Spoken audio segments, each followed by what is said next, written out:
I'm Judith Leblein, and welcome to Conversations. Today's conversation is with David Jefferson Harris, Jr. Welcome, David. Well, thank you very much for having me. I'm delighted to have you here. Now, you have a list of credits that, it's only a half-hour show, so I'm going to have a little difficulty getting through them, but Executive Director and founder of the Greater New Brunswick Daycare Council, radio talk show host on WCTC AM News Talk Radio, The People's Diary, Sunday nights. Sunday nights, yes. Columnist for the Home News Tribune. Yes. And credits a mile long, but most proud of your service to Rutgers, a Rutgers grad. Oh, absolutely. And took me 99 years to get through. 99 years. You know, I made it, And finally. member of the Board of Governors as a trustee. Yes. And various other things to go on about, but in particular, chairperson of the New Jersey Child Care Council as well. I know you're very proud of that. Yes, that was a great time. Former chair now, but it was great pulling all the child care people together in the state. Well, you certainly have done an awful lot for the care of children in New Jersey. And, you know, I've always wanted to pick your brain about some of these concepts, and I'm so glad that you decided to join me here. How did you wind up in child care? Quite by accident, really. Really? Yeah, you know, coming out of the civil rights wars of the late 60s and, you know, all that, and finally talking to various ministers about using their facilities, which are usually vacant 6 days a week. And I happened to speak to this ministerial group about, you know, establishing daycare programs for children in New Brunswick. And this particular minister at the church where we are now, just deceased this year, called and asked, was I just talking? Or did I really want to do something? Because I hadn't returned his calls after, you know, after I spoke. But just quite by accident, one thing led to another, and all of a sudden, from 6 children and 10 hours a day to 130, 12 hours a day, year-round, you know, from 6 weeks of age to 6 years. It's an extraordinary experience. A lot of families, a lot of lives. Yes, and we're trying to survive it. David, tell me, it's a bit unusual to have men in leadership positions in the child care world, and certainly welcome, as we need more and more role models. What accounts for this female-dominated world of child care? Well, sadly, it's an extension of the situation at home, where you find that women are much more loyal and committed to holding the family together, and particularly to the children, and willing to take on double and triple burdens in terms of moving the family forward. Sadly also because it's low status work, and in this society where, you know, women got the vote in the 20th century, it's an extension of that. And it's the same thing if you look in elementary schools. Over the past 50 years, the preponderance of teachers there are women. But, you know, I've always wondered about that. When you say, you know, a lower level profession, this is the care of our children. I know. We take better care of our cars. And our pets. Really? What do you think we can do to try to elevate this profession of child care provider? What can we do? Well, I think this is our time now, with the great piece from Newsweek about the early care and learning issues, and that children are not just sitting around incapable of learning. They're learning, you know, while they're being carried by their mothers. They're learning. And we find that those early years, particularly the first 3, are very important in terms of the child's long-term development. How much do you think the fact that the need for daycare is now above the working class? You know, 2 people poor. have to work. It's above a poverty issue. So now it's okay, huh?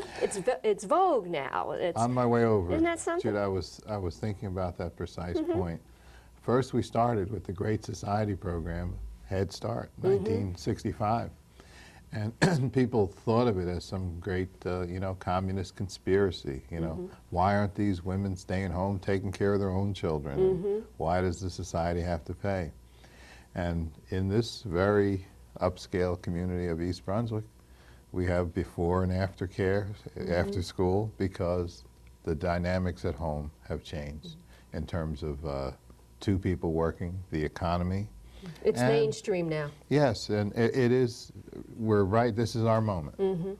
And we have people, good people coming into the field, good questions being raised about quality, what counts and what doesn't, what makes up a stimulating environment for children. All these great issues are right at the front of the agenda now. You have a lot of years in this business. Where have you seen it most greatly improved? Well, I think in terms of the issue we've just been discussing, people recognizing that this is important work, even though we have a Rutgers professor or two who will come out from time to time and say Or a that, talk show host here and there. yeah, and say that this is glorified babysitting. The more serious thinkers realize that children are really gaining a tremendous amount being involved with their peers at an early age. Sure. You know, I don't know many children that are home that are also learning skills, doing arts, crafts, even in some cases having the kind of nutrition they can get at a center and the kind of attention they get at a center. Well, also we discovered we discovered after the American Academy of Pediatrics reported that our beliefs about children being bigger, stronger, faster, more healthy in group care were kind of borne out. That once they get out into child care, they are probably more sick than in the first 6 months. But after that, they miss fewer days than the children who did not have an out-of-home experience. Now, we've made some improvements, and especially in trying to assist in the physical plant, making sure the kids are physically safe in buildings with legislation. Right. Where do we still have to work? In education, professionalism? What's your feel on that? We need to continue to upgrade the profession so that we can attract the best people to work.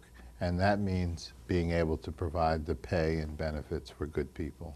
I think benefits is key, don't you? Benefits, absolutely. Right now we're in competition with the school systems, for teachers.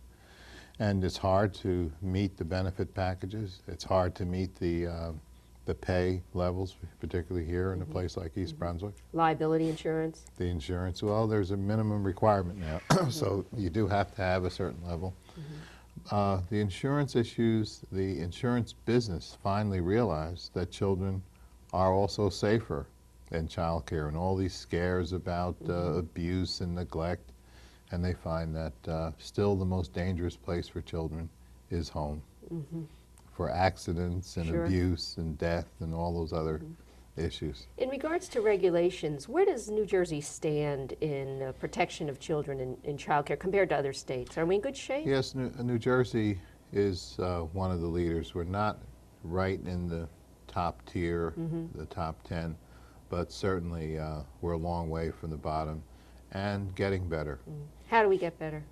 Well, we get better by cutting ratios, by class size, number of children number to of teachers, adult. that's right. There shouldn't be any more than 4 children per adult in the program. That's a very expensive, modality, and but we need to go in that direction. Children need individualized care, even though they're in groups.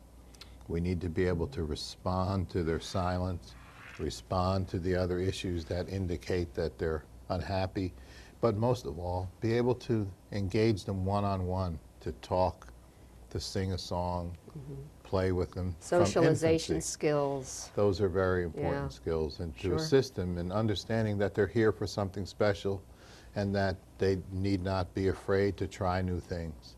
And that's the whole issue. And how many times have we heard it at the shopping center or in the park, where parents say to their children, well, don't run, you'll fall. Well, running and falling go together. And so it's our job as adults to give them a safe place to run so they have a soft landing. Now, certainly, you've been involved with center-based care. Yes. But there is a growing need and a growing industry in home-based care. Yes. Voluntary registration right now. What are some of your feelings about home-based care? Is there a place for it? Can it be safe? Well, the lack of infant and toddler care, the care for children up to 30 months of age, is generally not available in institutional child care, in group care. The real infant. So that the home providers actually take care of more infants and toddlers than the 4,000 registered and licensed child care centers. So that's a direction that we need to put the public eye on more, deal with the requirements, assist families in making good decisions about the care of their children when they're away. So if you're running a business out of your home and caring for children, it's not required in New Jersey to register. If you're caring for 6 or more children, Okay. you have to meet the same standards as a child care center. In essence, you're a daycare center. That's the trigger point. That's the tripwire, The sixth. the 6th child. Does that count children that might be living in that home? Well, that's one of the controversies right now. That might be one of the reasons why people don't want to register. That's right. They have a couple of their own and they can't afford to work anymore because of child care costs, and they take in other children. People are afraid because this, in a lot of areas, is a cash business. So they don't want to come want to into the declare. official system because then the internal revenue, they believe, is only like a step away. But they're wrong about that. And for the safety of the children, they need to look at the issues of health and safety and the basic developmental issues. They need to come into a voluntary registration system. I would go as far to require it starting at the 4th child, including the members of their own family. Yeah. No matter what, whether they're blood related to you or you're bringing them in and you've grown to love them, that's still a lot of They children. require your attention. Yes. I mean, if you went to a kennel and you said, here are 8 puppies, Yeah. rambunctious little puppies to take care of, Yes. you would say, oh, that's just too many for one person Yeah. to take care of. But we do it for our kids. We also argue about the cost per hour. And when you look at it, people say, oh, well, it comes out to be $2 or $3 an hour. I can't afford that. You can't afford that.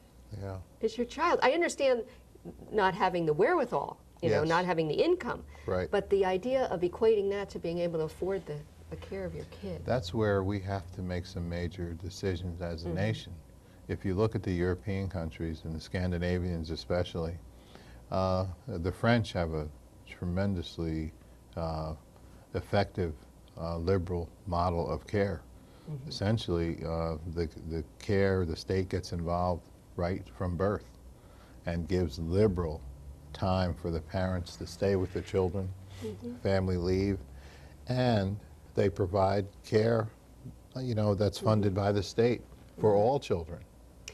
It's starting to go in that direction in the States here, but there still is such an emphasis on, this whole money and power trip that so many of us are caught into. And if you're working in an environment that everybody is one of these A-type personalities, and I've seen this in places where I've worked, and then a young man in particular will say, I'm sorry, I have got to go and get my child. There's still that sort of sexist look at, hey, why does he have to do that? Yes. Or you have to leave, there's a board meeting.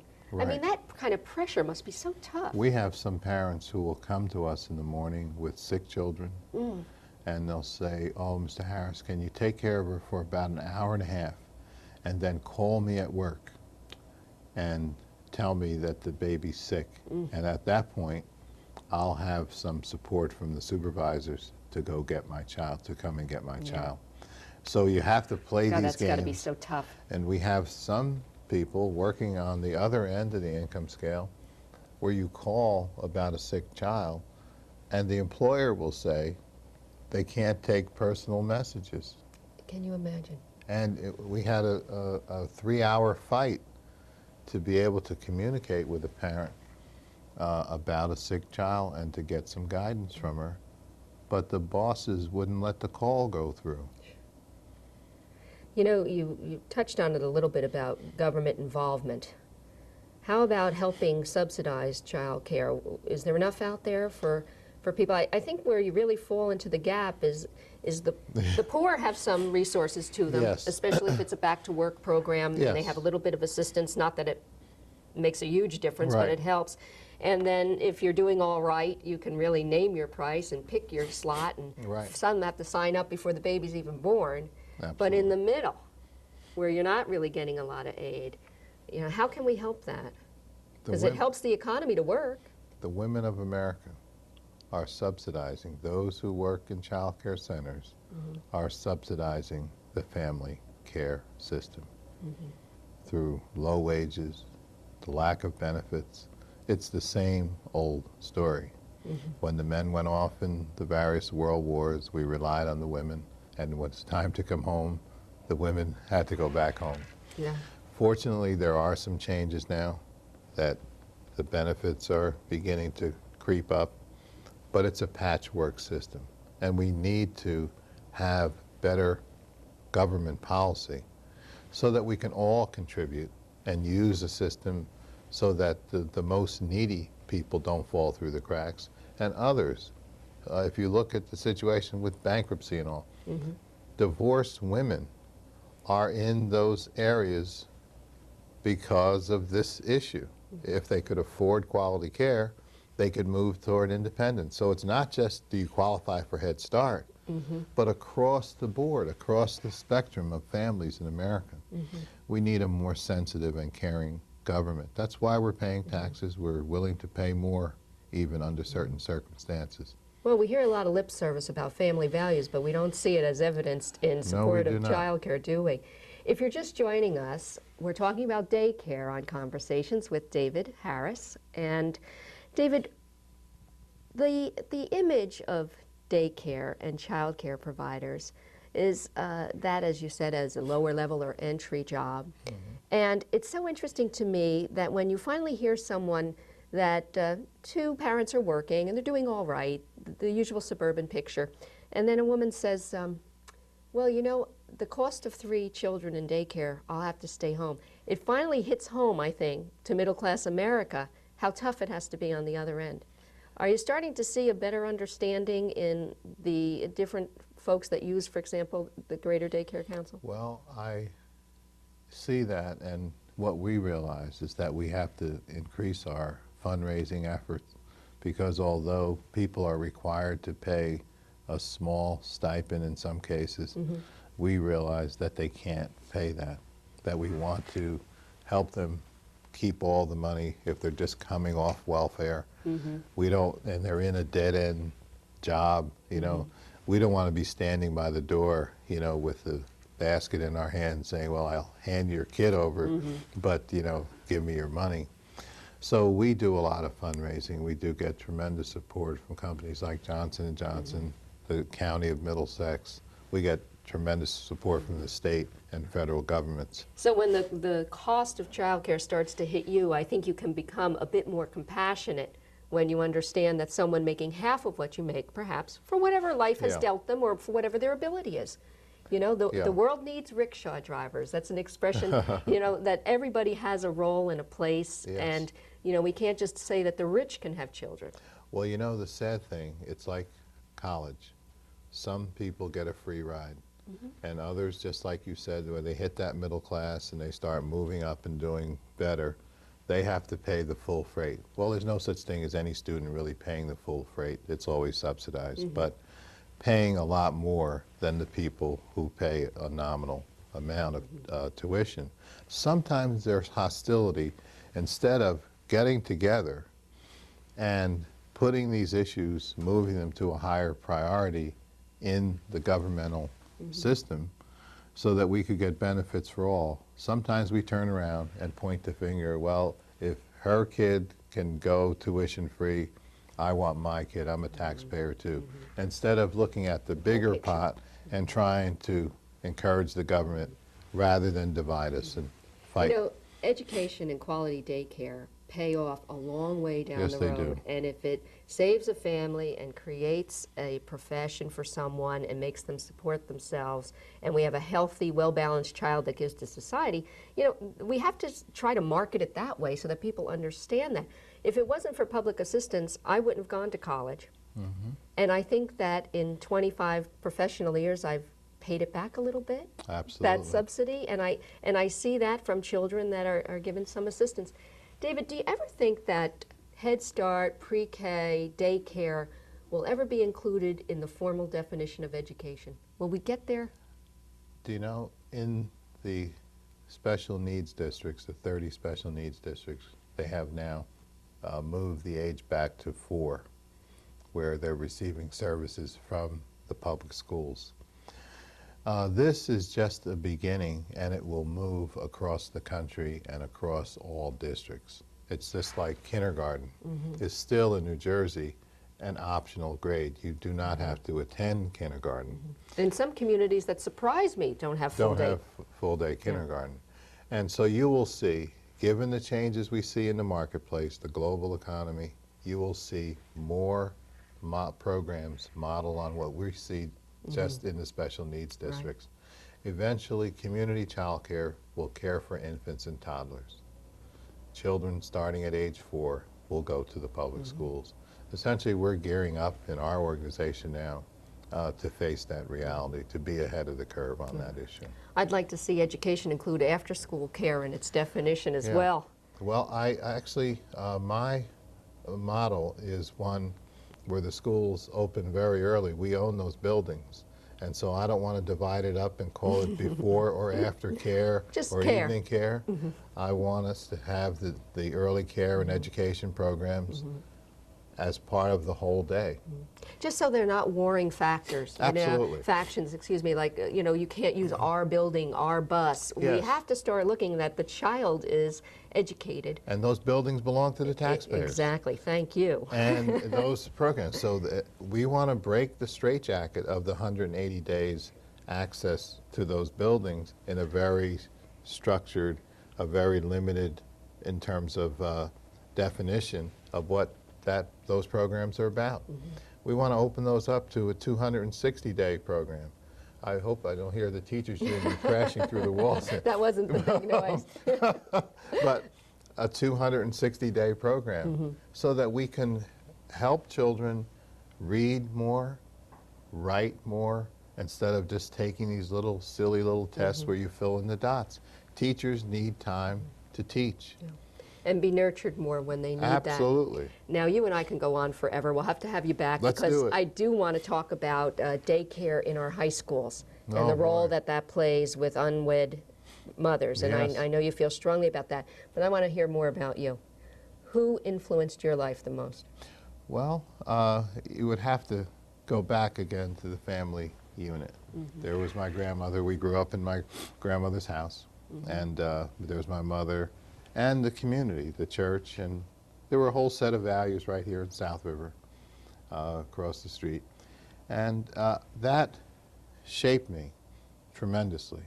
And it was, you know, very important in terms of the basic values growing up in a small place. And that made the difference. You know, you can't overemphasize the importance of family and a set of values so that you understand that there are expectations.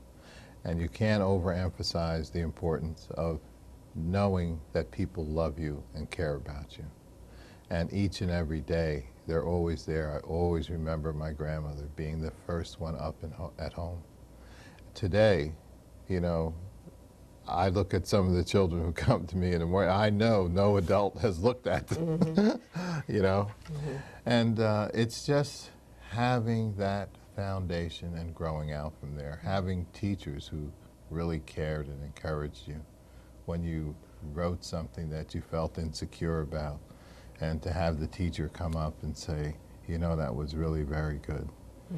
You might want to think about doing this or that, but always being very positive and affirmative. And if you're not fortunate to have those parents, whatever that community is, whether it's extended family or neighborhood. We see ourselves being part of the extended family in childcare. And the children, on many occasions, tried to, you know, adopt the teachers. And how many times have the kids said to me, "Oh, Mr. Harris, you want to be my daddy?" I always say, "Oh, you have a daddy." He said, "Oh, well, he's not home right now. You want to be my daddy?" I said, "Okay, I'll be your school daddy." And, you know, it goes from there. But essentially, children need the same thing, a sense of security. They're here for something special, and people love them. Well, speaking of children, the kid David Harris, what'd you want to be when you grew up? I wanted to survive. I was a very shy kid.